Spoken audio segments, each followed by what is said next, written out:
I hope this finds you well on this Saturday evening. Today, I'm just going to jump right into what I'm going to do. So, I want to spend some of your money. I went online and I found 41 boats, and then Graham, one of my friends, just sent me two more last minute entries. So, we're going to do 43 boats today. So, what I did was I went on Yachtworld. And I have a special link that I use when I search Yachtworld, and I'll put it in the description of this video so you guys can all have it. It's a really long link. It's got like 110 different makes of sailboats, and you can see that right here. This is all of the different makes of sailboats. And basically, I just said, I want every single one of these makes of boats between $50,000 and $350,000. And I got, let's see, 998 boats. And we're going to talk about, so I went through all of them. I went through 1,000 boats just for you guys, so I could spend a little bit of your money. And we're going to talk about all of them. We're going to talk about some good ones, some bad ones. I actually did pick a couple of them that were, like kind of a warning. So there's things I need to warn you about. If you own any of these boats, I'm sorry, this is for entertainment purposes only. I did this last week with a Bonetti that was a steel hull with an aluminum superstructure. And one of you guys reached out to me and said that you were going to go to that boat and see it. I think this weekend. No, maybe next weekend. I can't wait to get the feedback from that. Please call me or email me and let me know how that went, because I absolutely want to see that boat myself. I think that boat was super cool. And you know what? I learned a little bit too. When I researched putting together a steel hull with an aluminum superstructure, I researched back in 1980, not a lot of sailboats welded that joint, but I guess it is possible that boat was welded. So we'll just have to see. I'm definitely going to do an update video. We're going to probably do a live with the auction. I think that's going to be a fun one to follow. Just so you guys know, I'm in my boat. I'm on my Oyster 485. It's the light is fading. I've got some external lights, but it's hot in here. The girls are outside cleaning, and I shut up the boat so I could do this and not be bothered, and you guys wouldn't hear their voices. So that's the deal. All right, let me just check the strength of this stream. Oh, good. There's 47 people here. Hi, everybody. Welcome. Graham's here. Snack Squatch is here. Oi, Captain. Snakenite. Hi, Snakenite. John Moga's here. Anthony Cannon says, I can find projects easy enough. My problem is finding liveaboard storage that allows work to be done or even out of the water for good ideas in Southwest Florida. Yeah, you're going to have a problem with that, buddy. I'm sorry, but trying to find liveaboards in the States, and especially in Florida, with all the EPA regulations where you can do your own work, that's why. It's because of the EPA regulations. A lot of places don't allow you to do any work on the boat, because especially if they're high profile, especially if they're right on the water. Now, if you're up a river somewhere where the EPA is not going to be all the time, but if you're in Fort Lauderdale, you're screwed. There's nothing you can do. Or St. Pete, that's just too high profile of an area to really be able to find a yard to do your own work. What I would suggest is, if you're going to find a project down there, tow it or get it up to the Delta. Or not the Delta, the Chesapeake. Get it up into Deltaville, or there's a lot of places up in the Chesapeake that go up rivers, and you can do your own work up there, and it works out great. All right, are you guys ready? Are you guys ready for the boat search? All right, let's do it. Audio's a little low. Okay, I'm gonna turn up the audio a little bit. Boom, boom, boom. Let me just see if we're clipping here. Give me a second. Hey, 1 2 1 2. Hey, okay. Audio's a little higher. I usually, when I'm recording, I record like this. I record with my mouth right up on the mic. But because this is a live stream, I want to be a little bit more dynamic. I would literally hit the mic. So let me know if that's if it's too much for you guys. All right, let's do this thing.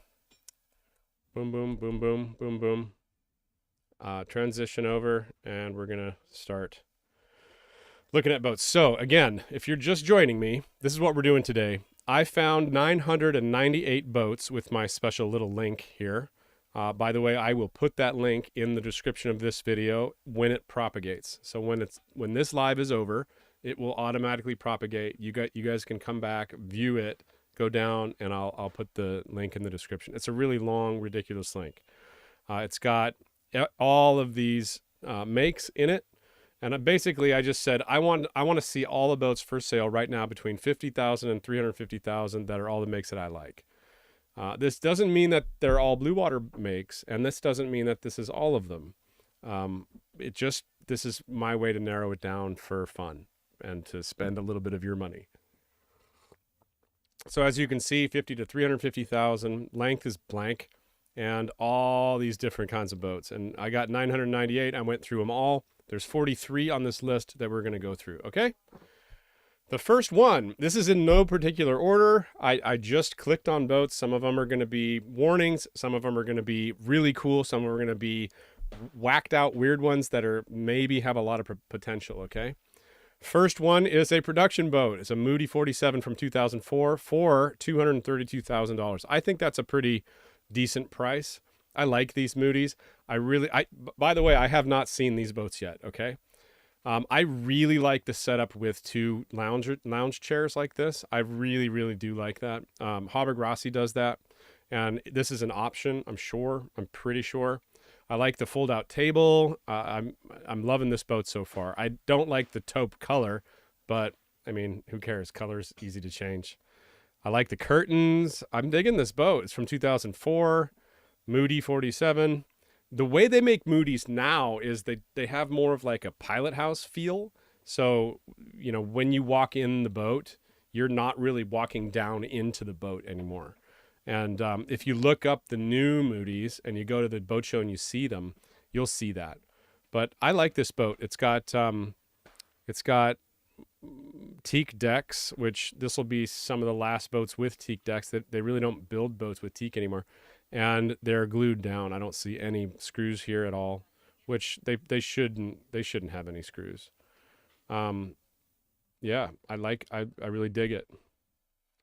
Let's go back and just see how the numbers look on this boat. So for each of these boats, I'm going to give you a like what I feel, and then what are the actual numbers for the boat, because I think that's an integral part in trying to understand whether, like, if this boat is made to do what you want to do.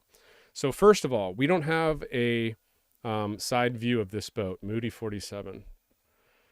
Let's see, Moody 47, sailboat data. Sorry, I'm trying to type without being able to see it. Here's Moody 47, sailboat data. All right. So it's got like a half a skeg. I love that. That's cool. Looks like the keel is in a good shape. Looks like the forefoot looks good. It's not too flat. It's not a dual rudder system.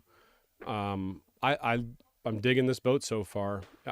I do like the partial skeg, because that means if you do hit the ground and you break the rudder, you'll break the rudder off halfway, because it's got like a pintle here. And you'll just lose half of it and you'll still be able to steer. So that's how the Hylases are built. The numbers that I'm talking about are the sailboat calculations. I did a live stream with Plucky from Sailing into Freedom about this. And if you haven't seen that video, if you are wondering what these numbers mean, they're pretty self-apparent. I mean, this is sail area to displacement. So the ratio between the sails in square feet to the displacement. And there's like, in the formula, it breaks it down to take the square feet and convert it into something that will work with the pounds. So 16.45, not huge. Race boats are like 25. Super slow boats are like 11, 12. I think my boat's like 14 or 15. So 16 for me, for a cruising boat, not that bad. Ballast to displacement, which is a more telling number about how the boat will, how tender the boat will be, is 40, which is really good. This is actually a really, really good number, especially for a production boat, which is why I like Moody's. They put a lot of ballast in their boats, and when you put a lot of ballast in a boat, it makes the boat take waves better. It makes it so it doesn't roll as much on anchor. It just makes it so it's not so tender. Displacement to length is over 200, and I really like that too. The comfort ratio is a bit low, but we can't have everything. For me, this boat checks out for James's blue water boats, so I would take this boat offshore. Now, is it gonna sail the same as a Hallberg-Rassy or an Oyster or an old Alberg that has a ballast to displacement of 400? Probably not. Or a big Mason or something.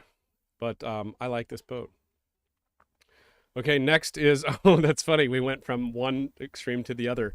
A Dragonfly 32. Okay, so I went on a Dragonfly. They make a 40. I think they just made a 34 this year. I think it's a 2025. And the reason that I picked this boat out is if you are a multi-hull lover, I love this boat. I think Dragonflies are awesome.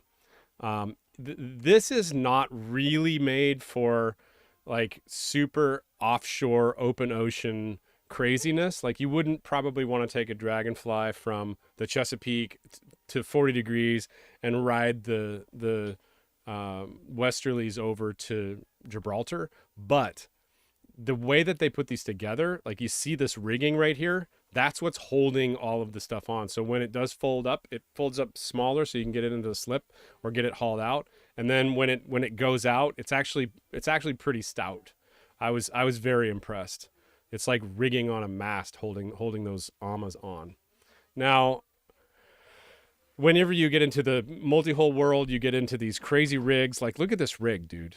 Look at how many freaking crazy lines you have, and you have to tune everything. And I don't even want, this is, I think, called a diamond rig. I don't even know really what this is. It's hard to tune the rig, but if you can get over that and you can learn that, this would be so fun to sail around. Like if you were a multi-hull guy and you wanted to go around the Caribbean, this would be a super cool boat to do it on. I'd try to get a 40, but they're super expensive. The new 34, I'll tell you honestly, I wasn't able to lay down in the cockpit, and that would be my one deal killer. So this one is a 32.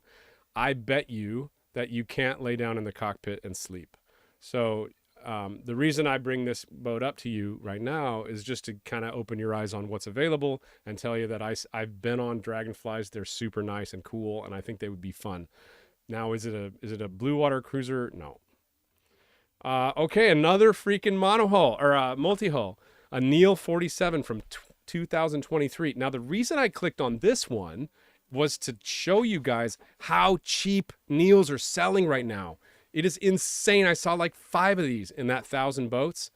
That tells me a couple things. Oh, this one's damaged and needs work. I see.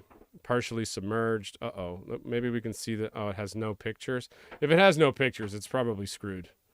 But this would be a cool, they still want $350,000 for it too. Okay. I didn't know it was damaged, but I did see a lot of these Neels that are cheap. And I don't think that the resale value is very good on these Neel trimarans. I'm going to be completely honest with you guys because, that's kind of what I do. I don't like these boats. I've been on them at the shows, and I'm sorry, I don't like them. It's more than just build quality. It's, I saw the hatches like bending under my feet.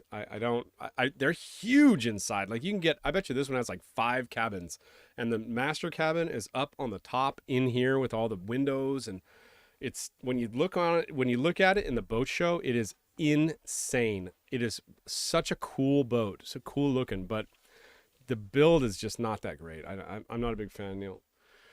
All right. Najad 460. They're our true blue water, our first true blue water boat. This one is a rat's hair under $350,000. It's in Naples, and you'd have to probably, a lot of you guys, a lot of my demographic is Americans, so you'd have to go to the Med and bring it back. But the way back, if you sail from, like, let's say you buy this boat in Naples, and then you sail down to Sardinia, and then you sail over to Gibraltar, and then you sail over to the islands, the Spanish islands. What are they called?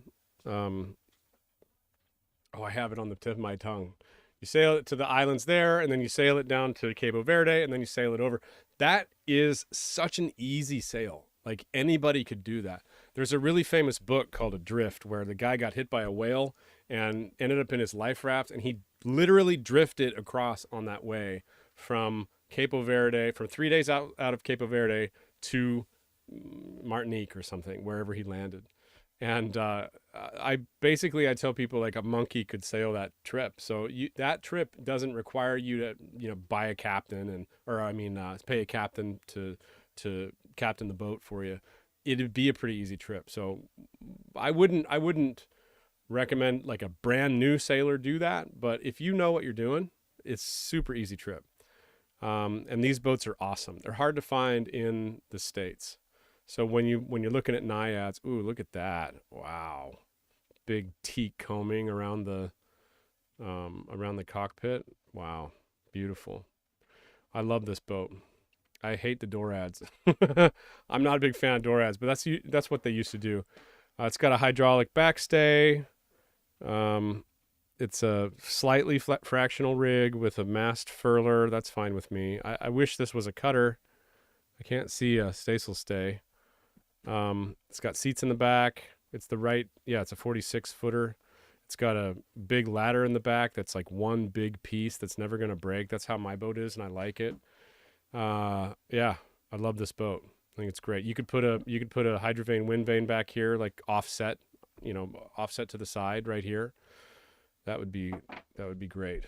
And then the fit out on these boats are just insane.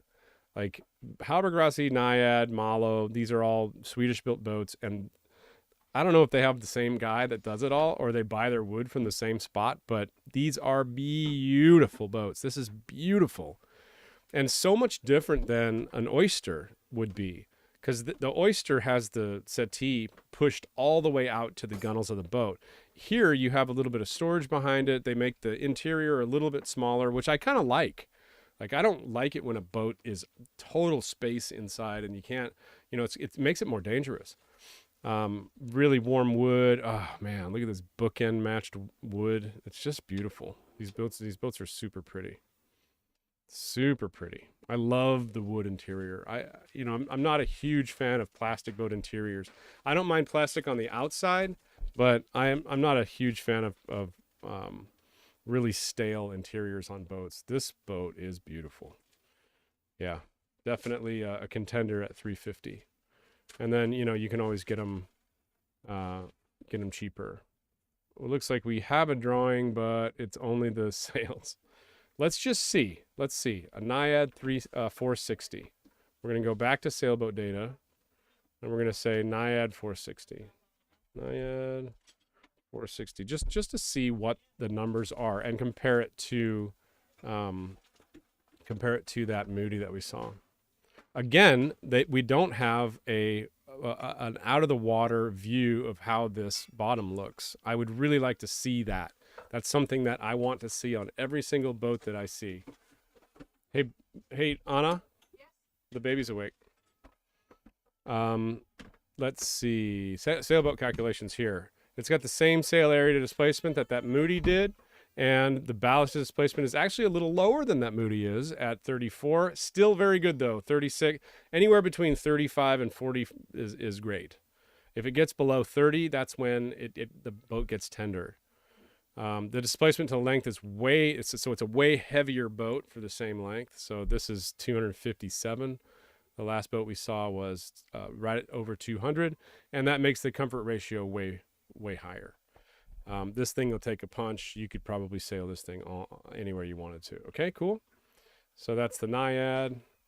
I'm just gonna see who's here. Wow, there's a lot of people here. Welcome. Thanks for spending Saturday with me, gents. I'm sorry, ladies and gents. Fire car, where are the notifications of upcoming live sessions posted? I have decided that I'm going to do a live stream every Saturday at 5:30 p.m.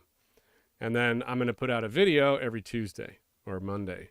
The videos are going to be different. The next video is going to be really cool. I went and toured an MCP 68 $3 million aluminum sailboat. It's only hull number 4. It's a brand new boat manufacturer, well, sailboat manufacturing company.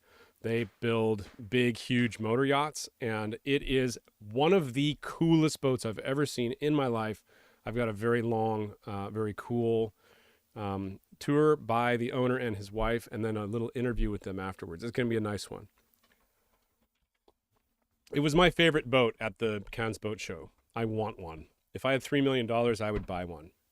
I'd probably need a little more than $3 million. Ah, Canary Islands. Yeah, that's right. What's up, everybody? CJ, CYQRY is here. I wanna Volbrecht is here. Hi, guys. Graham. Hey, Ministry of Sailing here. He says, James, Dragonfly is a great boat. I sailed one from Pensacola to Long Island, 2,000 miles, very safe. Yeah, I love those boats, man. They're super cool. Trashman is here.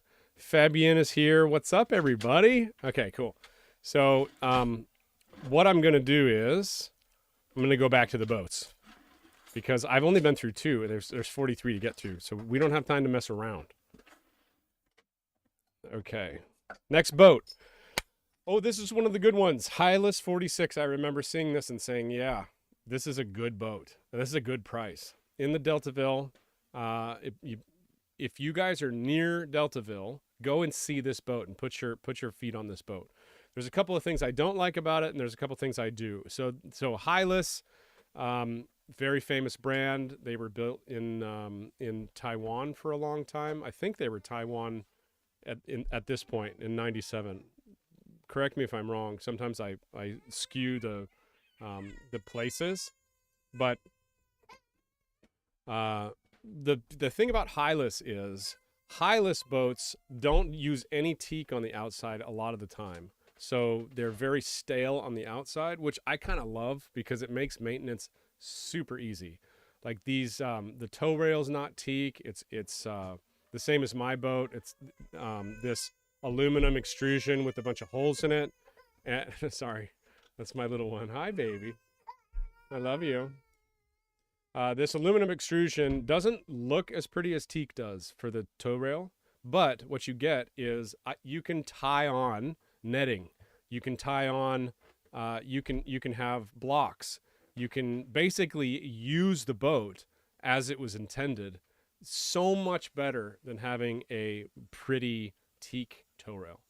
I'm saying that from experience. This is almost a deal breaker for me. If I see a boat, it looks so nice to have a teak tow rail, but it's just not that efficient. It's not an easy boat to sail. And then the Hylas, they look a little bit more utilitarian because they don't have a lot of the accoutrement, the fixtures of wood and the wood handrails, and they're using stainless for everything. It just looks a little more utilitarian. But you're trading a boat that's going to be easier to use. They were made for charter, so they're very, very tough. They have this 46 or 47. Is this a 46? Yeah. The 46 has a sugar scoop transom, which is another deal breaker for me. I absolutely have to have that on my boat. I love having the access to the water. And you can see that they used teak in here. I think if this is still the same way, this is an opening back, and then your aft lazarette is back here, so this little step will open up. I like Hylas. I think they're built well. There's a lot of little owner recommended things on a Hylas that you wouldn't really think about, like this plate right here. It's nice to have that plate for when you're really cruising, when you're really using the boat a lot.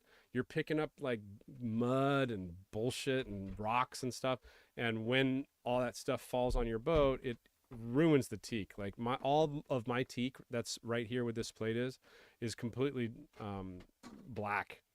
It's all nasty. And yes, you can scrub it, but scrubbing it's not good for teak.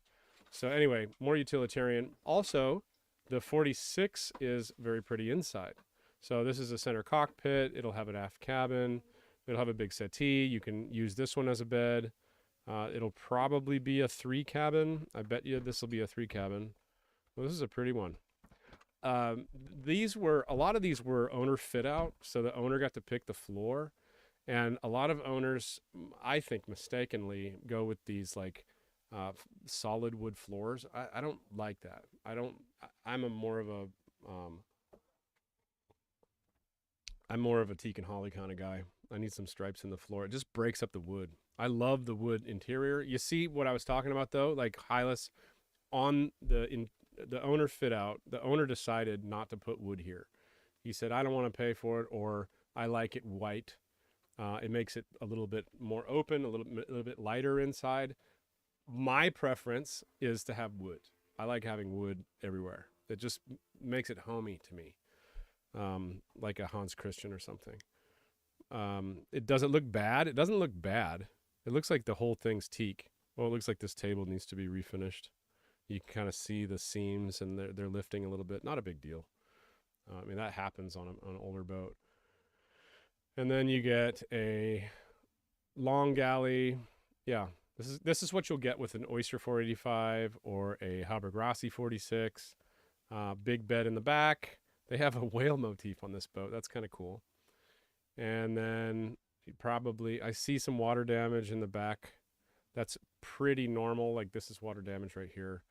You're not going to get away from that on a 30-year-old boat. This is nearly 30 years old. You just got to check to make sure that the decks are all good to go. And by good to go, I mean, if you're going to buy a 30-year-old boat, you're almost never going to get a boat with completely dry decks. Like if you try hard enough, you can find water somewhere in the deck. What you're looking for is how saturated is the deck? Is it going to need to be ripped up and all of the core replaced? How much work is that going to be? Like, how far gone is this? How far gone did somebody let it go? Was it sitting on the hard with water getting into the deck for years and years? Oh, this is one with the Pullman. This looks like a 2-cabin version. Oh, cool. Hold on a second, because the 2-cabin, yeah, okay. So this is my favorite version of all these 46-foot boats. When you look at boats long enough, what you find is there's like 6 or 7 different patterns to boats. One of the coolest patterns is 2-cabin on a 46 or 47 or 48-foot boat, and the forward cabin is a Pullman berth. So this is called a Pullman. It's just kind of offset off to the side. You know, it's a very nice, very comfortable guest cabin to have. And then instead of putting a V berth in the front, which is freaking worthless out to sea, you put a head up there, which I think is beautiful. It's a great use of that space. I think that's the way that boats should be. There's Hans Christian did this. Hylas did this. The version of my boat, the Oyster 485, that is worth the most money. They made like 4 or 5 of the 36 they built like this, with 2 cabins, and the forward one is a Pullman, and you get basically from here, this bulkhead forward, you get that whole space. I like that. I think that if I were to sell this boat and buy another one, I would try to find one like that. Okay, next boat is this is a Cal 246. So one of my fans sent me this boat and said, hey, James, what do you think about this? I would really like to buy this boat. These are kind of a mixed bag. These Cals are awesome.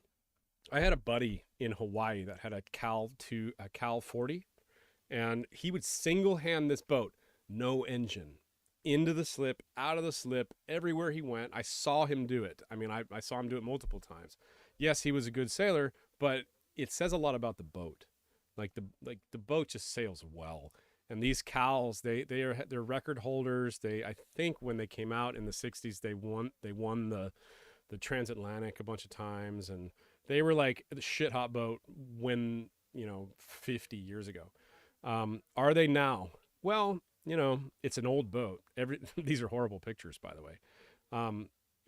None of these are in focus. I think maybe it just when they got uploaded and compressed too much. It looks like somebody took care of it. Like I don't see a lot of rust on it. I see that somebody put some pretty hefty davits on the back of it. That's got some solar on the side rails, which really, in my opinion, you need an arch on the back for solar panels. But this is a good temporary way to do it, and cheap way to do it. What you're gonna need is, if you want to take this boat offshore, is probably everything to go offshore: a water maker and a dodger, and all that stuff. But are they good boats? Yes. Are they 50 years old and everything on the whole boat's going to need to have been replaced in that last 50 years? Absolutely yes. So the refrigeration system and the plumbing system and the battery system and the wiring and the charging system and the freaking everything needs to have been replaced. There has to have been a major overhaul of the boat in the last, say, 10 years. Sails, rigging, all that. But are they good sailboats? Yeah, absolutely. You just got to see, what's original. Is the windlass original? It's still got a cover on it, so probably maybe that's got to be. Oh, it's got dual poles in the front. That's awesome. Anyway, you can't really tell from pictures like this, from 50 pictures like this. You really have to go see the boat to see exactly what, you got to be anal about it. Look up what make is the windlass. When was it made? When was it last serviced? Try to go and see that it's got some good grease into it, or is the grease all full of salt and water and mud and stuff? That's the only way to tell on a 50-year-old boat whether or not it's worth it. I've got a couple other 50-year-old boats in this list. Let's keep going. Hallberg-Rassy 46. This is my favorite Hallberg-Rassy, by the way. They made this boat in two styles, multiple different interior styles, but the two styles that I'm talking about is with and sans the hard dodger. If you can find one of these with the hard dodger, I think that Hallberg-Rassy makes one of the best hard dodgers in the world. Let me just show you real quick. Hallberg-Rassy 46 hard dodger. Let's see if it'll come up with an image real quick. Oh, this is it right here. Look, it's got integrated lights in it. It's got teak all around it. It's still got the big, windshield that's common on all of these Hallberg-Rassys. But the hard dodger version of these boats are just beautiful. Here's one. Here's what it looks like. Teak on the top, teak grab rails, form-fitting, compound curves. It's just beautiful. This is one of the most beautiful hard dodgers I think ever made by a production company. So good on you, Hallberg. If you can find one of these, the 46 Hallberg-Rassy is exactly the same boat as the 485 Oyster. It's just what the differences are. They made the interior, the volume of the interior is a little bit more tight, and what they did was they took, I don't know if you can see this or not. Hold on. Yeah. So they took this. I'm going to move this just for a second. Okay. So here's the forward window, right? Here is the deck of the boat. What they did was they moved this in a little bit, and then they moved the entire settee over a little bit, and then on both sides. So what that does when you move this in is it makes it look smaller in here, but you got more deck to walk on out there, which is more important for an offshore boat. So if I had my choice, let me see if I can't unscrew up this thing. I gotta go on the other side of it. Give me a second.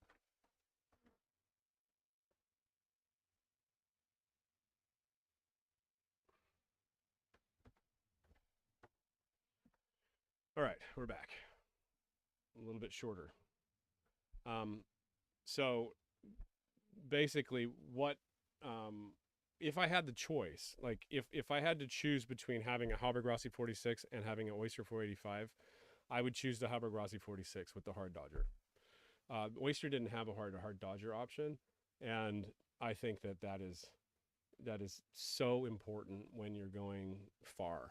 If you're gonna do if you want to go around the world, or if you want to go trans-Pacific or transatlantic the wrong way, which would be United States to Europe, that way you have to go up into the harder part of the ocean. If you're gonna do any transits that are plus 40 degrees north or south, I would say having a hard dodger is almost key to keeping the crew dry and keeping everybody happy.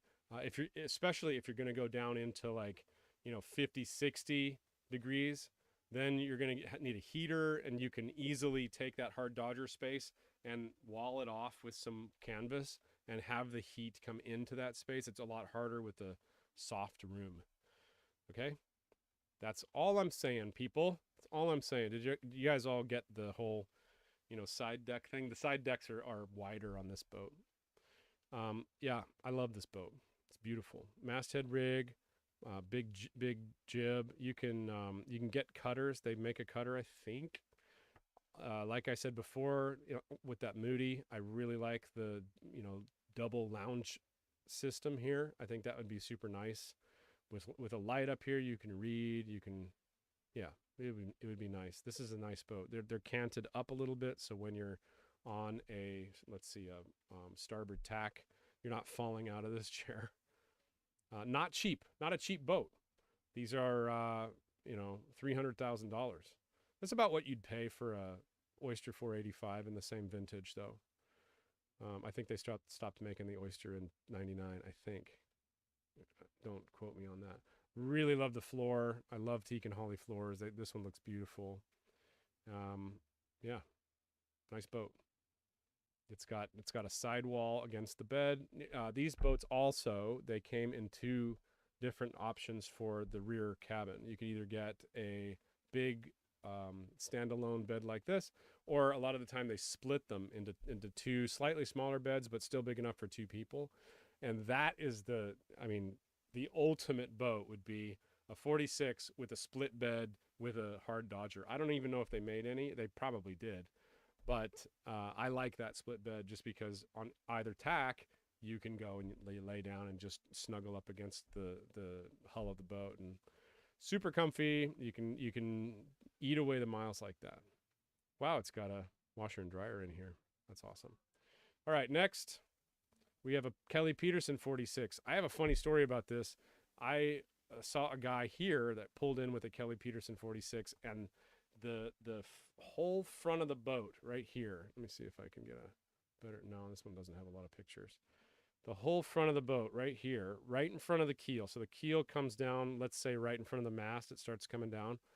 It came up and it hit on a shipping container, and it broke. Like the front of the boat pulled up and the keel went down, and it snapped the boat with a big hole right in two, which I don't know if that's very common. I don't think that's very common. Like this is a very well built, super heavy duty boat, but this one, it was all he could do to use every single pump he had to save the boat. And when it got pulled out, it was gushing water out of that thing for like 3 hours. It was crazy. I have video of it. I don't have it uploaded here, but Kelly Petersons are older boats. They're a pretty old model. They've been around a long time. They're pretty buff. They're stout boats. Yeah. I don't know what else to tell you about that. It's an old design, but very well built. Keel step mast, real teak floors. You get same as that Hallberg-Rassy. You get a big bed in the back. It's very comfortable for two people. You can each get out of the bed without waking each other up, and then usually you'll have 2 or 3 cabins total in this boat. It's got a fairly safe cockpit too. I mean, this guy had that boat for like 15 years. Okay, we're to our first warning boat. This is it says it's a 2009 Sparkman Stevens New York 32, which is 45 feet. This is actually, I think, a 1930 that got refit in 2009. So a lot of the time when brokers and when people list their boats, if they did a big refit to it recently, they will list it as that year. And it's a little bit of a misnomer, but it's pretty common with boats. Yes, if you completely rebuild a boat, I mean, it doesn't work that way with a car. But if you completely rebuild a boat, you can kind of say, I guess, it's a 2009. But this is somebody's toy. This is somebody's race boat. This is somebody's like, I love boats. I want to be on the most beautiful boat in the marina. It's going to be wood. It's going to be a lot of work. You don't want to end up with a boat like this.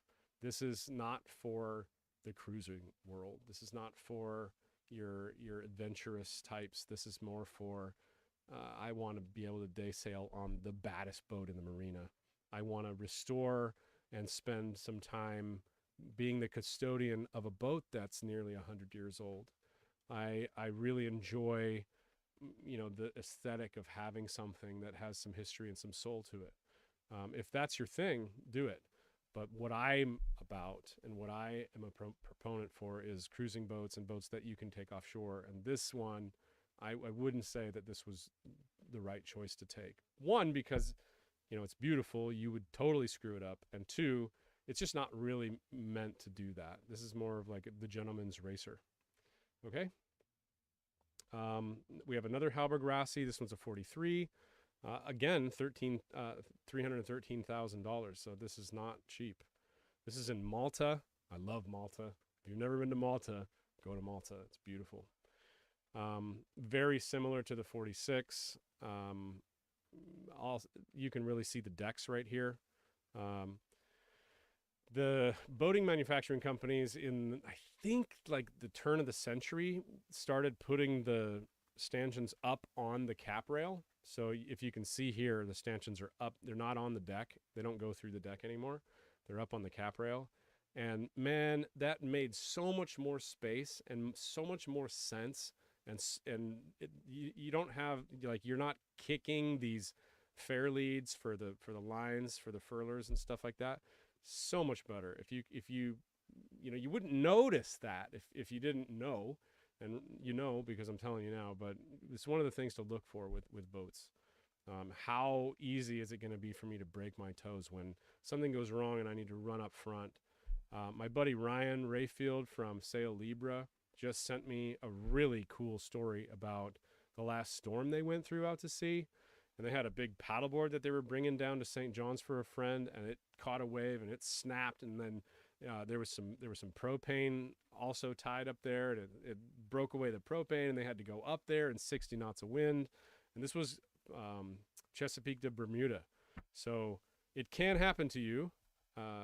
If you want to read that story, I'm going to put it in my captain's locker. Yeah, it's a cool one. It's a long one, but he's a good writer. It's a captivating one. Anyway, this is a beautiful boat. So go, if you have 300 grand, this is definitely one to put on your short list. Anything from like 42 to 46 is all going to be the same kind of head height and feel and like real. I'm not going to say space, because obviously a 46-foot boat is going to be more space, but like the space that you use on the boat is going to be about the same, unless you're really tall. So if you're over like 6'4", then you're going to have to get a bigger boat. But a lot of these boats, like the difference between a Hallberg-Rassy 43 and a Hallberg-Rassy 46, not a huge difference. I don't even go up here in the forward end of my boat. I use that for guests. So I'm paying for this boat that I really only use like 40 feet of it. And, I actually have been more of a proponent for smaller boats, like by smaller, I mean 42 plus or minus 2, rather than 50-foot plus or minus 5, If you have the money, it's not a big deal, and a lot of people like the space. But, with the space, you get this exponential rise in costs and fees at the marina. I mean, I just got this boat out of the marina. It cost me $4,700 for 10 months in the marina. $4,700. And had it been a 42-foot boat, I'd have saved probably $1,000. So anyway, this is a Dudley Dix. Dudley Dix is a person, is a designer, and he usually designs for aluminum builds. I'm not sure if this is aluminum or not. Let's see.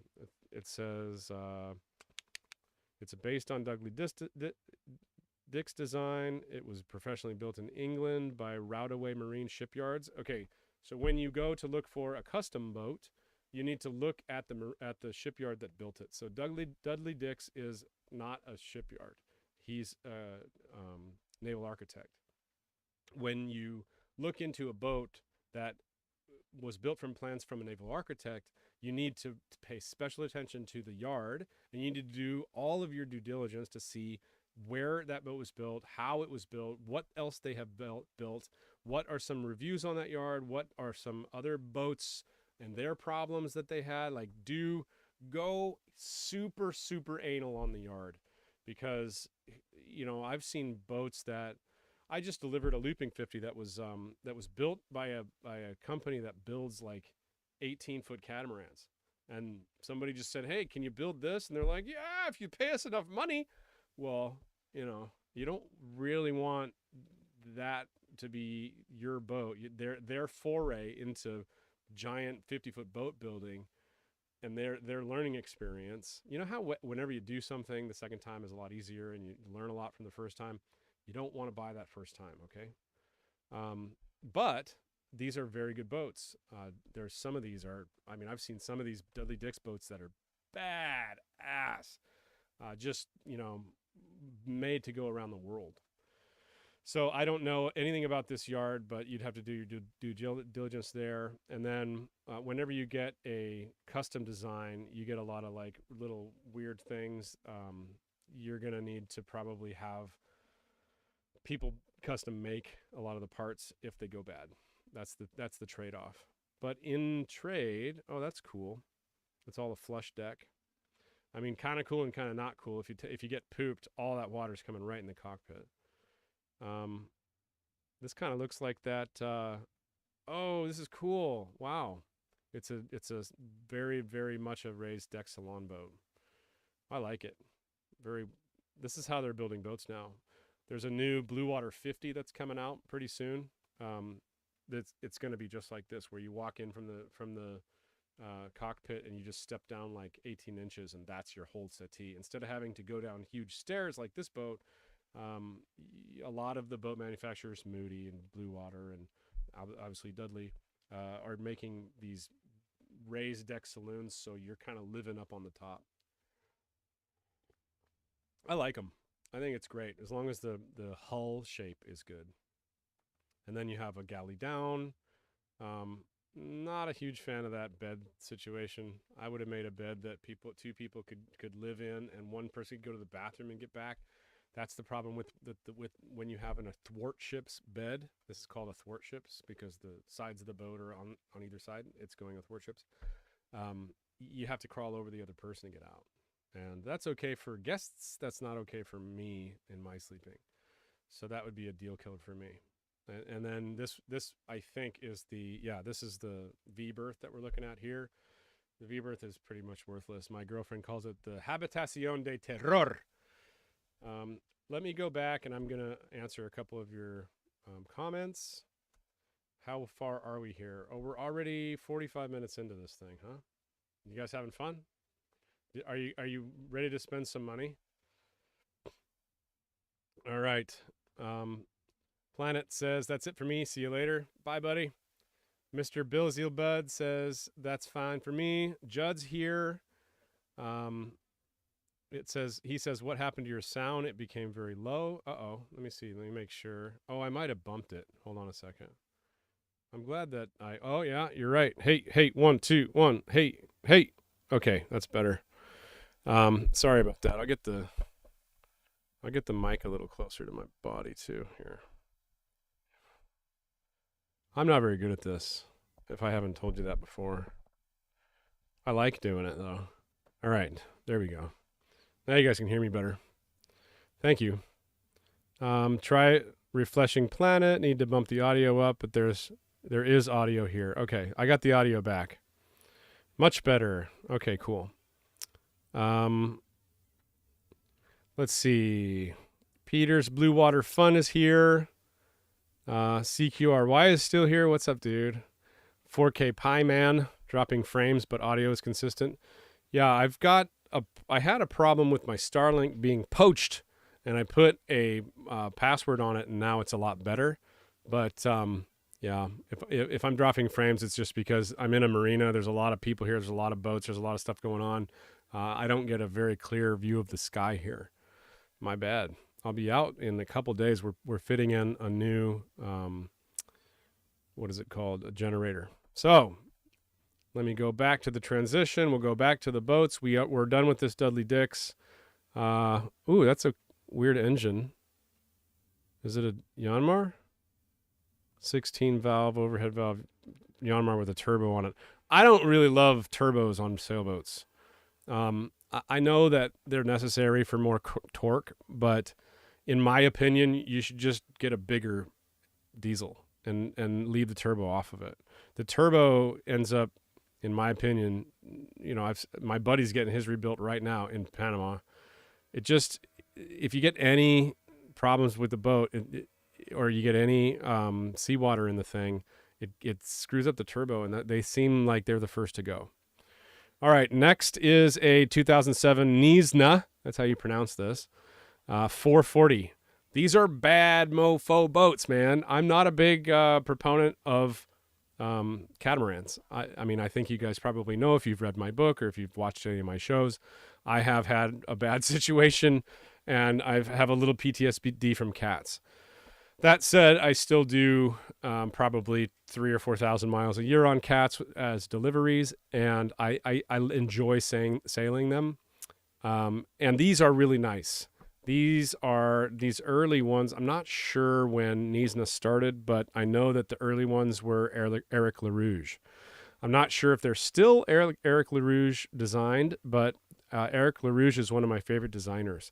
He just makes nice boats. It's just aesthetically nice. They're well built. They're South African. I think they're built in South Africa. And yeah, these are nice boats. If you can get your hands on one, if you're looking for a multi-hull, Knysna is a good company to go for. I would consider this a blue water boat. And look how much room you get. Ugh, I miss having that. I miss having the trampolines. There's this guy that came out with this new thing. It's called the Bosun's Cloud. Check this out. Bosun's Cloud. Check this out. You're gonna stink.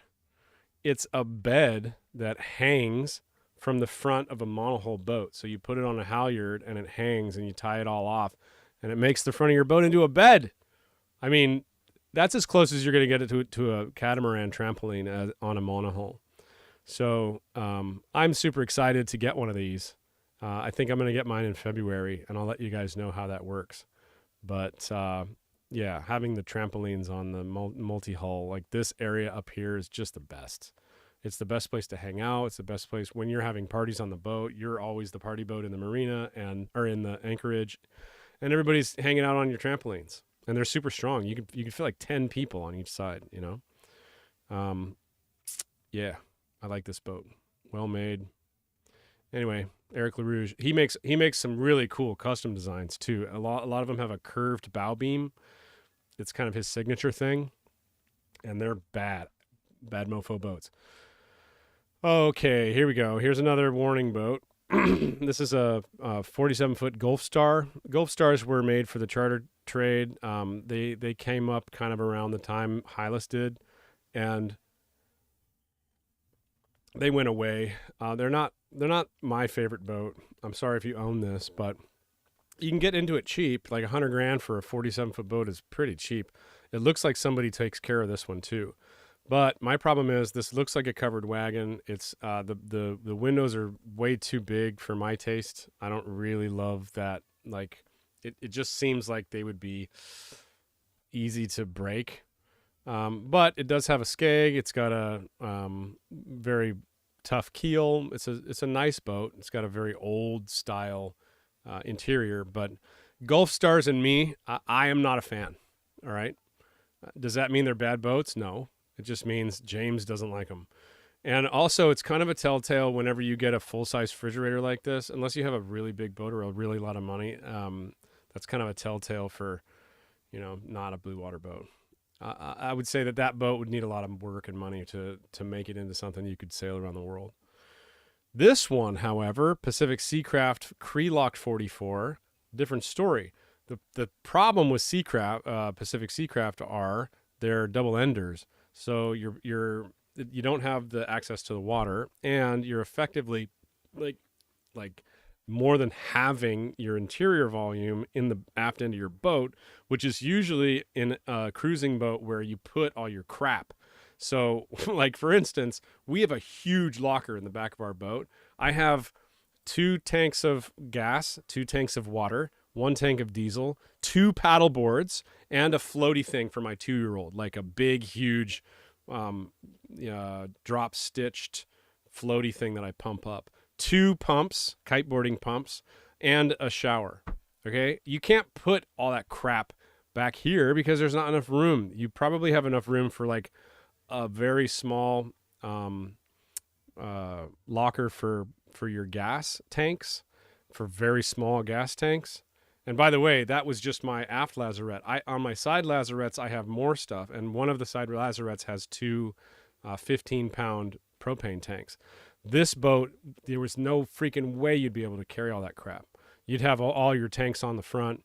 The difference, though, between, if you can get over having that shape to your stern, I really think that this is probably one of the best built boats in the United States for this era. Pacific Seacraft are very famous. There was a sailing channel that had one, Sailing Atticus. They had a really nice one. And for $100,000 for a 44-foot Pacific Seacraft from 1990, that's a very good price for a very good boat. Oh, and it looks like it needs some work, but any boat you buy is going to need a little work. This is kind of what you're looking for if you only have $100,000. You're looking for a boat that somebody neglected for a while, but it's got really good bones, and what you do put into it, you might get a little back. Like this is a boat that could be worth $150,000 US, and you buy it for $100, and you put in $100 to get it all tits, and then you don't lose as much money as somebody that buys something for $350 and puts in $100 and then sells it for $250. You know what I mean? So if you're looking for something that's more of a project, that would be a good one. Next is a Mason 44. If you've ever watched my channel, you know I'm a big fan of Masons. This is a slab reefing, masthead rig, cutter. The staysail's on a manual furler. It's got a beautiful interior. It's very well laid out. These are, I think, aft cockpits. This is an aft cockpit, right? Yeah, this is an aft cockpit. So when you get an aft cockpit boat, you're taking some of the space away from having a big, huge central bed as you would in a central cockpit boat. But the cool trade-off is in this boat, you still have plenty of room. Like you can still, basically you can still have sex in the boat. You have to be able to do that. I mean, that's what I tell all my clients. I'm like, hey, if you're looking at a boat, just make sure you have enough room to do what you need to do in there. Okay. All of it. Brush your teeth and do your thing. This is a nice boat. It's got Corian countertops. They're custom made Corian countertops. You can see because of the fiddles in the back. Yeah, I like these boats. Alvin Mason is one of the most prolific designers. This is his legacy boat. Like the end of his career after 30 years of being a professional designer for Sparkman Stevens, I think it was. He set off and designed a 33, 34, 43, 44, 53, 54, and 63, 64. And I had the pleasure of taking a 63 across the Pacific from Hawaii to Morro Bay, California. And it was a fantastic boat. Really made me fall in love with these boats. This one has a Northern Lights generator and a big Yanmar. And the cool part about this is if you're looking right now, you're looking in the settee. So that you pull up the floor and everything is accessible. The whole engine room is underneath the floor, which on the bigger boat, the 63 that I took across, that was just amazing. You could get in there and like live in there, man. It had a big Detroit diesel in it. Cool boats. Beautiful. I don't like blue. Blue is a stupid color for a boat. If you're going to take it to the tropics, you need to paint this boat white. It's going to be like 20 degrees hotter, man. I'm telling you. I promise you. It's going to be 20 degrees hotter with that color. But some people like it. It's a big New England thing to have a blue boat. They're so pretty. All right, this one is a 1984 Little Harbor 44. The claim to fame with Little Harbors and the reason that these have such a cult following is these boats have the ballast in the bilge of the boat. Instead of being in the keel, it's all in the bilge of the boat. And what it's supposed to do is, as the boat heels over, that you're actually, the boat is now pushing the rest of the ballast up in the air, and it's acting as a counterbalance to that. They're supposed, I don't have any personal experience on these boats, but they're supposed to be very sea kindly, not tender, very, very good boats. They're very stiff. They're very, very well built. The joinery is nice. If you like this layout, this one looks like it's in really good condition. The pictures aren't very good, but it's very easy to sell these boats too, because everybody wants one. There's not very many of them. I think, correct me if I'm wrong, but I think they're Ted Hood. I think it's a Hood. I think it's Ted Hood. Now I need to know. Who designed the Little Harbors? Designed Little Harbor sailboats. Ted Hood. Sweet, I was right. Yeah. So this was. They didn't make a lot of them, but they're really cool boats. And what happened was they were so friggin' expensive to make that they had to stop making them because they weren't making any money. Because but I think if it makes sense to me that they would have to like make molds of all of the plates to be able to go against the hull and be like a part of the hull. So each piece of lead had to be its own mold, like rounded out right, and it was probably very cost prohibitive to make it like that. But if you can snag one of those, they're supposed to be really nice boats. Next is an Alubat Ovni 435. This is the boat that Jimmy Cornell took around Antarctica twice. I don't think he circumnavigated Antarctica, but he took it to Antarctica twice, and he did like 70,000 miles on the boat. I'm just going to leave it there because you can look up what he has written about the boat and all of the interviews that he's done about the boat, and he's the one with the first-hand experience. I don't have any first-hand experience. I have sailed on a 39-footer. I've never sailed on a 435. I like the swing keel. I like swing keels in metal boats. I don't like swing keels in fiber boats.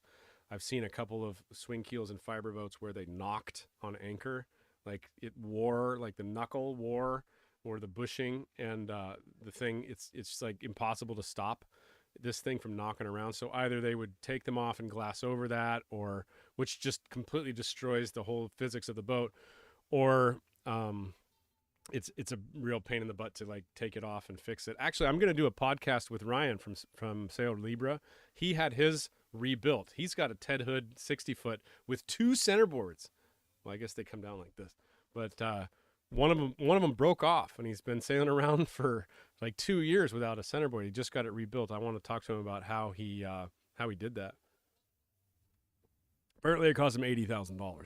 So there's that. I have heard that these centerboards, if you do hit something out to sea, they can bend, and then you won't be able to get them back in. I don't have any first-hand experience with that, and that was an Allures. That wasn't a Ovni. Nice boats, though. Go look up Jimmy Cornell's entire experience with this boat. Next is a Hinckley. Okay, so I put Hinckley on here because I have a soft spot in my heart for a few different boats. One is the Hans Christian 38T. I just love those boats. They're old and they're way too much maintenance and way too much wood outside, but they're so nice inside. And the Hinckley also. I think Hinckleys are probably one of the best built American boats in the world. They don't build sailboats anymore. I think they still build powerboats, but they were built in Maine. A lot of the owners that have these boats take really good care of them because they're just like, this is the gentleman sailor's boat, man. And these are beautiful. They're pretty tight inside. Like, you can see the overhang this is a swing keel version. There's no skeg on the rudder. Maybe this isn't the best one to. This looks like an IOR boat, actually. I can kind of tell from the shape.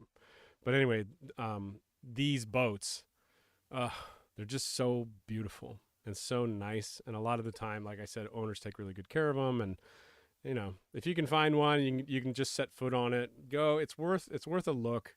Go set your feet on it and see if you like it or not. They are. I will warn you, the interior designs on these boats are going to be older. So they're going to be tighter. It's going to be a little bit narrower. They're not as beamy as newer boats, and the living conditions are going to be a little tighter. But I mean, they're beautiful. All right, next is a Naughty Cat. Naughty Cats are built in Finland. A lot of these boats are because they were built in an area that's so far north. They're just brick shit houses. They're full glass hulls, and most of them are pilot houses. Aesthetically, they're nice. I think, in my opinion, I don't really like the doors that they use to open and close, but I do like that they are pilot houses, and then you can pretty much close yourself off. Wow, this one's got is that a big roll of, what is that? Is that a big roll of webbing? Yeah, it's a big roll of line. Wow. This one's made to go to Patagonia. That's pretty cool. Interior and exterior wheels. And, oh, this one's got a companionway. Interesting. This is a 1983. Huh. A lot of the times on the Naughty Cats, they'll just have like one big barn door kind of thing, or sometimes on the side, and I don't really love it. It looks like it's an accident waiting to happen. This one's cool though. Anyway, cool boats. Rustler. Oh man, these are awesome. This is the only Rustler I found in that whole list of 1,000 boats. Probably because these boats are ridiculously expensive. This one's from 1999 and it's still $280,000. I'm pretty sure that this was the boat that Pip Hare rolled over in the race. There was a really famous race that she had some problems in, and she rolled this boat, and she survived it. The boat survived. And I'm almost sure it was a Rustler 42. Rustler 42s, let's see.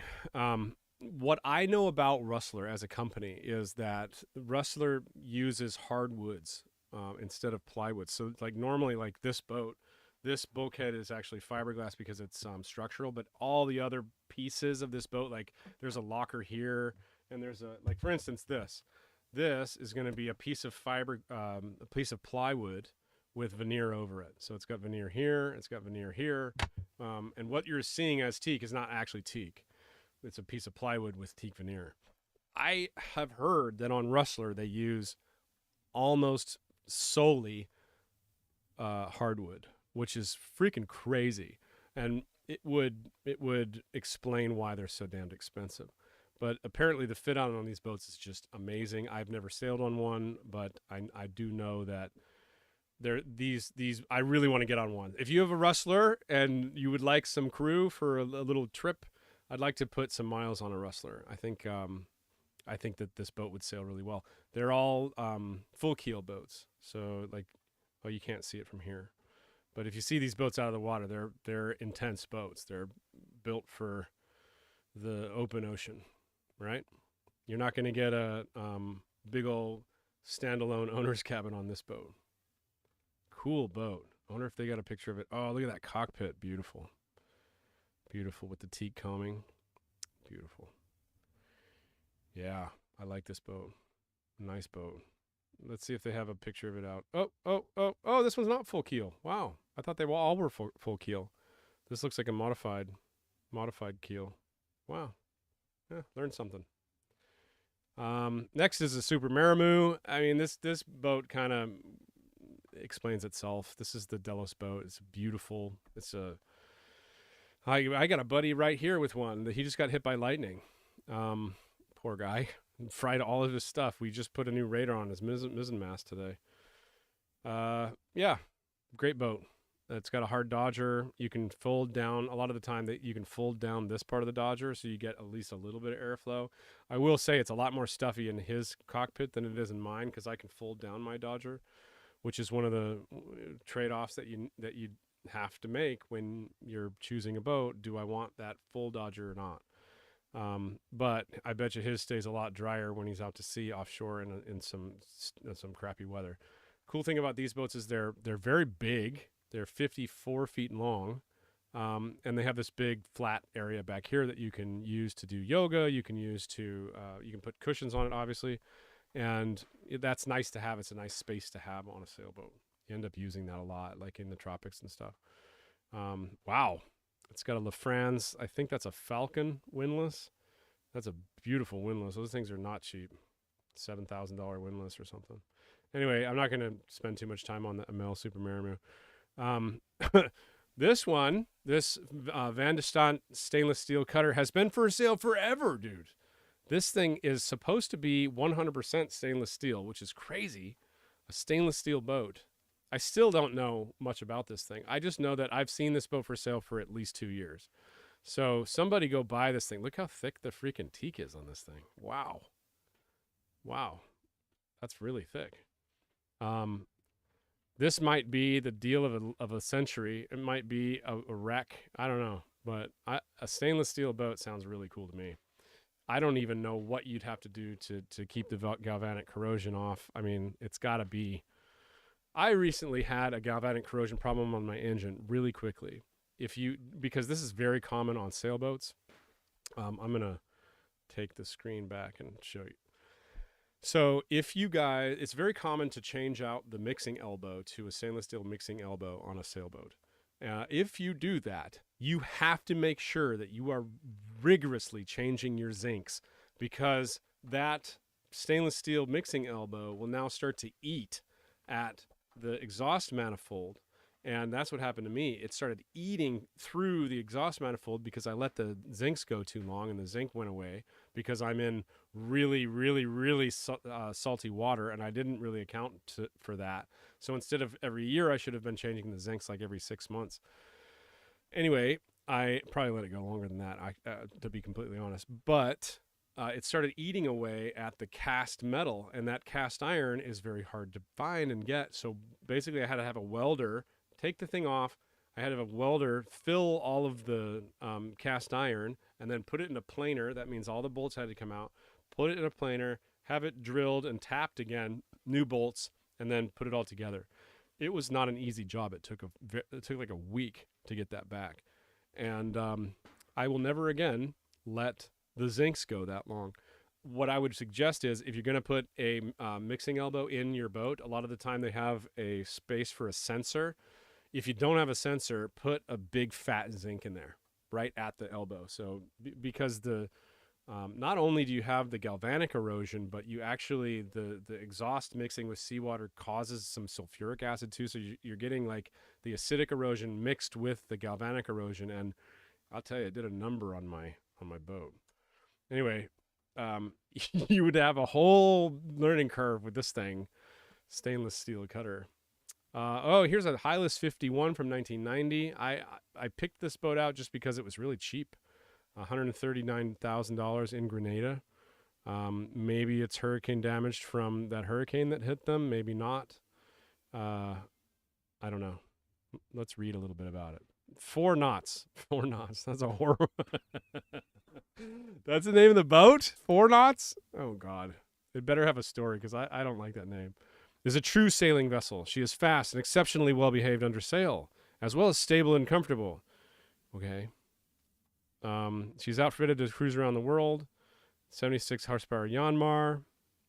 Yeah, well, anyway, Herman Freres designed this boat, and it's a nice boat, and it's just old.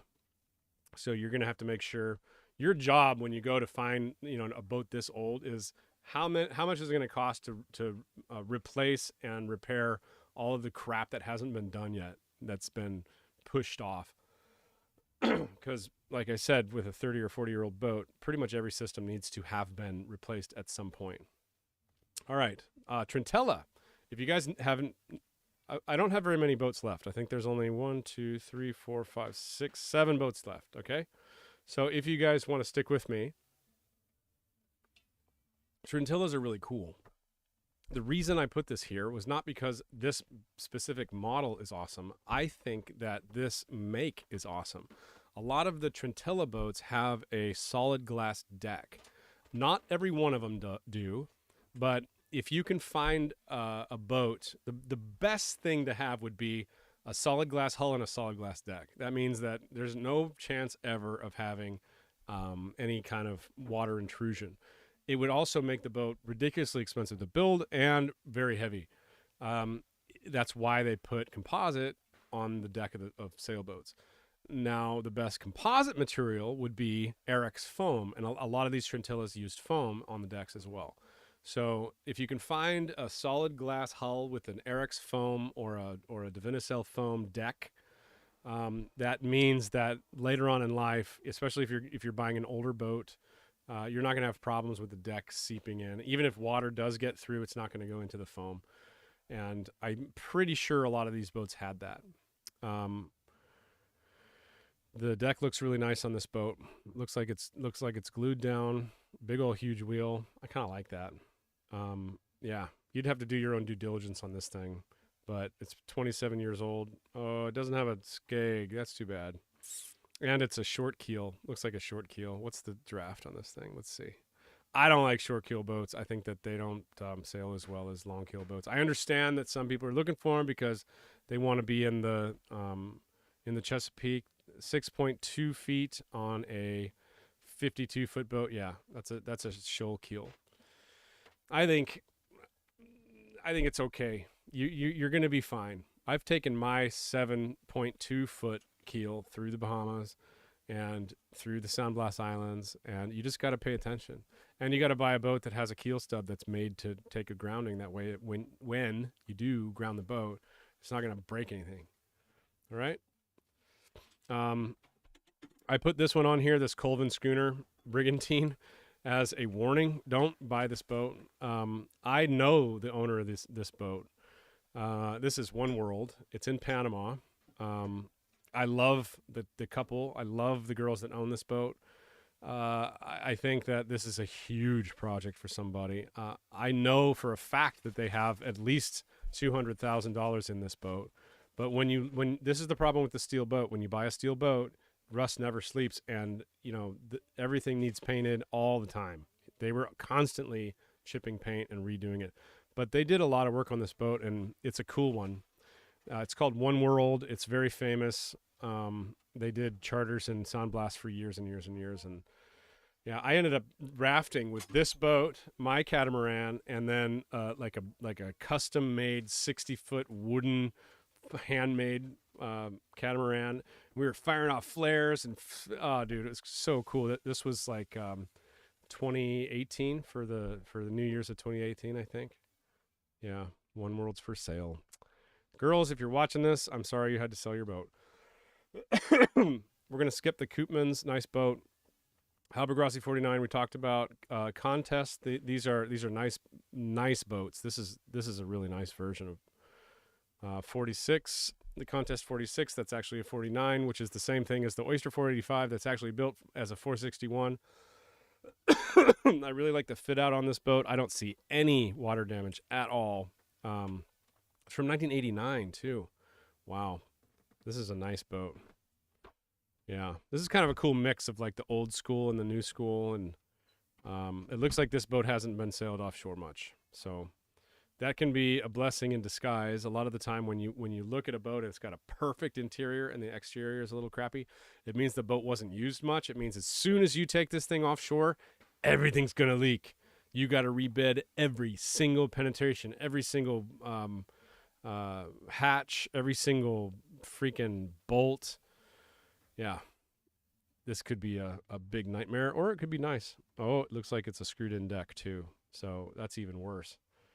That may be one of those ones that's a sleeper that as soon as you start using the boat, you could buy this boat and refit it with $100,000 worth of gear.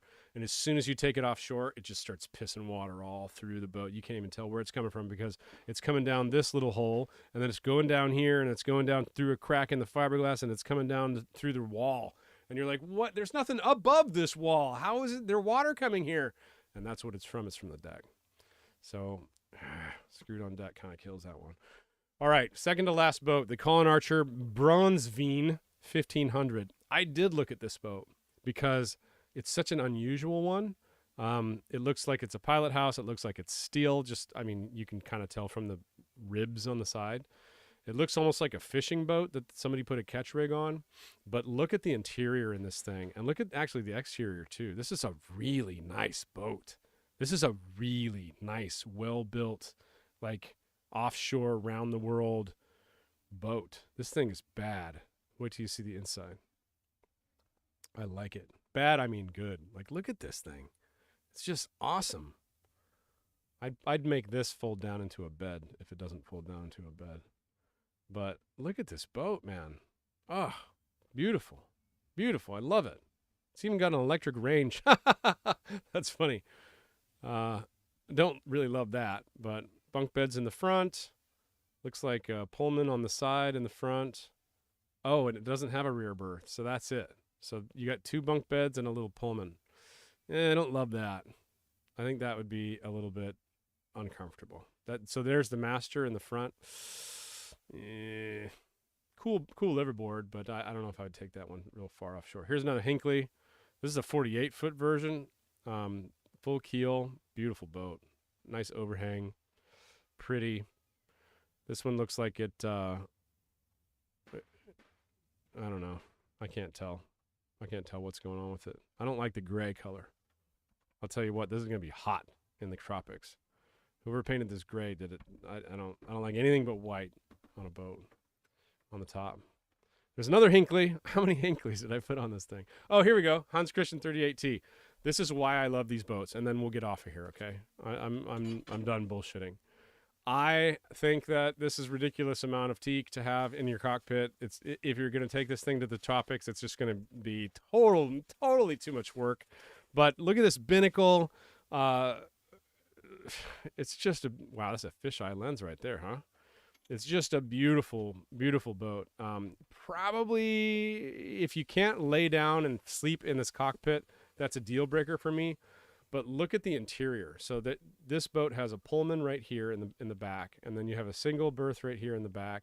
And then look at all the wood and the teak and the joinery, and somebody put in a regular sink, which isn't standard. The standard thing on these boats is to have these like hand pump things, which is kind of outdated now. But I just love these boats. I think they're so pretty. When I first had my first cruising boat, I picked the wrong boat. I picked a Morgan Out Island 41. It was not the right boat. It was shoal keel and long keel and kind of just. It was made for charter in the Bahamas. But on my dock, there was a guy with one of these that he bought it from an old man that one of the ports. By the way, this is another reason why I love these boats. The ports are bronze. They're so strong. That's what you get when you buy this type of boat. Anyway, one of these ports had leaked, and it had ruined a piece of the floor, like a big section of floor, and he was redoing the teak and holly like piece by piece. It was amazing. And I kind of fell in love with these boats with him, and he took me out sailing a bunch of times, and I just love these. And then there's the island packet. I'm not a big fan of island packets. They're a little too utilitarian for me, but people that own island packets love island packets, and they're very well built. I know a lot of people that are on there, like their 3rd or 4th island packet, and this isn't really a bad price for a 465. Okay? That's all I'm going to give you today, guys. Much love. Thank you for joining me. Do you guys have any questions? I really appreciate hanging out. I really appreciate you hanging out with me for this long. It is. This was one of my longer live streams. I think we've been at it for an hour and 15 minutes. Now I will thank you guys and bid you adieu, and just say hi to whoever's here still. Sound is fine for me. Is the sound okay? CYQRY says lots of interesting stuff today. Definitely reinforcing my totally experienced desire to sail. Cool, man. Duke Dirty Work says go sailing, man. Yeah. We're about to go sailing. As soon as our generator's done, we're headed to the Sandblast Islands. If anybody's around the Sandblast Islands, they are one of the most beautiful places in the world, and I can't wait to go spearfishing. I haven't spearfished for like a year, but it was worth it. I wrote that book. Loved your shows. The wife and I just finished ASA, cruising, and your book. Awesome, dude. Cool. Let's see. Great to be here. When are you going sailing again? I am going sailing. We're going to spend probably the next 4 months in the Sandblast Islands. I'm working on a course, and then I want to take this boat back to Easter Island, Pitcairn, and eventually have it in French Polynesia again. I want to show Anna French Polynesia. She's never been there. Remember, she got pregnant when we were headed there last time. So my second time I went to Easter Island, she had just gotten off the boat because she was like 6 months pregnant, and we didn't want the baby to be hurt by being malnourished or her being sick or something like that because she was getting pretty seasick. So we're going to go to Easter Island for the third time. We're going to go to Pitcairn for the second time, and we're going to end up with the boat in French Polynesia. Eventually, what I'd like is to have the boat in French Polynesia. I'd like to have a place in Colombia to be like our home base, and that way I can balance that. Thanks heaps, much appreciated. Tad low, but I think it was just moving around the mic. Okay, next time I'll get that correct. Interesting chat as usual. Thank you, 303 Coconut. Okay, cool. If there's no other questions. Oh, you know what? We didn't get to, fine. Because Graham, if you guys look on the chat, you see Graham, Sailing Skeptic. Graham wants me to review 2 boats. I told him I would do it, and I totally forgot about it. So I'm going to do it really quickly. They're 2 ridiculous boats. They're not cruising boats, but I'm doing it for you, Graham. One is a Carbon Ocean shorthand 42-foot trimaran racer cruiser. Let's see this thing with a ridiculously long centerboard. When you're 400 miles offshore, how do you cook pumpkin soup on this boat? That's what I want to know. Look at that orange spinnaker. That is a beautiful boat. Oh, one of the things I was going to say I didn't like about that Hylas is it had cruise laminate sails. I hate cruise laminate sails. I hate any laminate sails for a cruising boat. So just make sure you guys are looking at that. If you end up going to look at a cruising boat, these laminate sails are not good. You got to replace those. But if you're looking at a boat like this is just the toy. This is somebody's toy, and I bet it rips. Oh wow! Look at that spacious interior. Look at that sink. You can fit like 3 bowls in there. for your 16 crew that you need. This is ridiculous, Graham. Carbon, I've heard, is very, very loud too. Look at the, oh my God, it's carbon fiber. The counter is carbon fiber. What? That's just showing off. I bet the toilet's carbon fiber too. Usually they have carbon fiber toilets on boats like this. I've heard that carbon fiber is like a drum, like a snare drum. Whenever it hits the water, you just hear the reverberation through the entire boat. And then let's see what other boat he had for me. Oh, a Pogo 44.